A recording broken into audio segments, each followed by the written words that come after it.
نہج البلاغہ میں امام علی علیہ السلام کا ارشاد 369 لوگوں پر ایک ایسا وقت آئے گا کہ ان میں لکھائی کے سوا قرآن اور نام کے سوا اسلام کا نشان تک باقی نہ رہے گا۔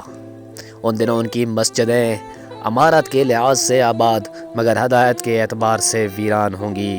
ان مسجدوں میں رہنے والے اور ان کو آباد کرنے والے اہل زمین کے بدترین لوگ ہوں گے۔ ہر فتنہ انہی لوگوں کے اندر سے سر نکالے گا اور ہر گناہ انہی کے پاس آ کر پناہ لے گا۔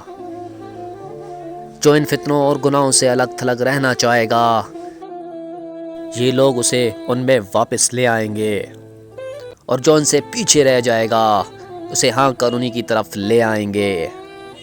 اللہ ارشاد فرماتا ہے، یہ لوگ ایسے ہیں تو مجھے بھی اپنی ہی قسم کہ ان لوگوں پر وہ فتنہ مسلط کروں گا جس میں بڑے بڑے بڑباروں کے منہ کھلے کے کھلے رہ جائیں گے، اور وہ ایسا کر بھی چکا ہے۔